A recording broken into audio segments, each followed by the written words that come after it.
Nisy kosa ny tatitra izay nataony avy eo anivon'ny ministera ny fanabeazam-pirenena tamin'ity androany ity mahakasika indrindra ny akon'ireo zavatra natao sy ny tao ampiasana 7 sy 2 iny. Ravak'Andriamanala eo amin'ny sariny mamy Ndra Samuely.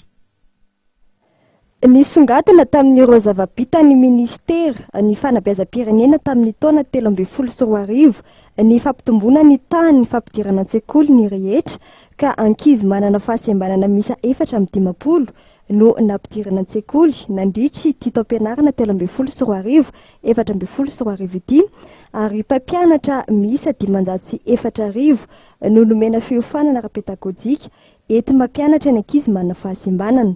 Ankizy avy amin'ny fianakaviana sahirana misa 473 no nanaraka fianarana teo anivon'ny fandaran'asa Asama ka ny 20% ireo no afaka tamin'ny fanadinana CEP tamin'ny taondasa.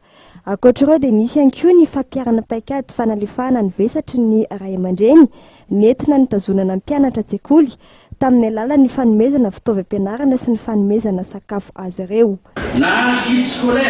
Ny mpianatra amin'ny sekoly fanabeazana fototra tantarana ny fanjakana tamin'ny taona 2014 ary nahazo kit scolaire avokoa ny mpianatra ny sekoly fanabeazana fototra ny taom-pianarana 2014 ary 2014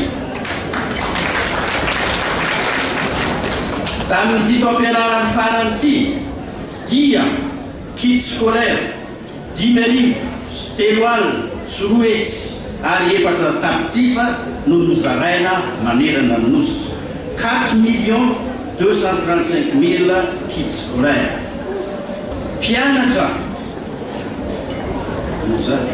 10,000 sy real sy 3 avy amin'ny sekoly 509 any amin'ny Sisco 110 amin'ny faritra atsimon'ny nosy tratriny kere no nomena sakafo mafana isanandro amin'ny alalan'ny kantine scolaire.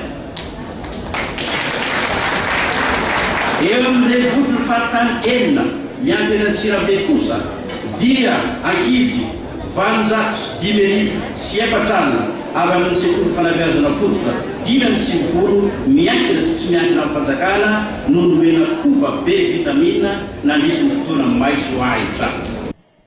Sekoly ny ray aman-dreny misa 3 no natsangana teto Analamanga, aloatra Mangoro ary Vakinakaratra.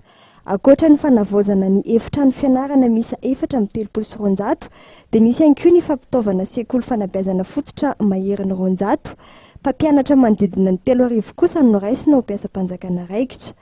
Sekoly tsy miankina amin'ny fanjakana misa 7,30 no nahazo fanampiana ara-bola entina namavainana ny vesatry ray aman-dreny ary mpampianatra misa 5,700 real avy amin'ny sekoly tsy miankina no nahazo tambo-karama tamin'ny fanjakana. Ireo rehetra ireo ny totosa dia vokatry ny fiarahamiasan'ny ministera tamin'ireo mpiara-miombonantoka ara-bola sy ara-teknika hoy ny minisitra.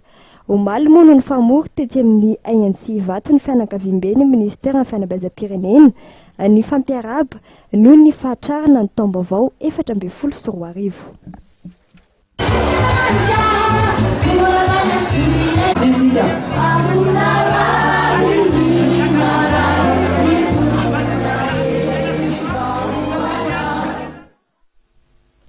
Dia ny fanadadiana iray ihany koa no manakatona ny fampalamba vaoantsika tompok'ilay tokovavy fiankasitrahana feno ianao nanaraka izany hatramin'ny farany. Mametraka ny viloma mandra-pitafa ho amin'ny manaraka indray.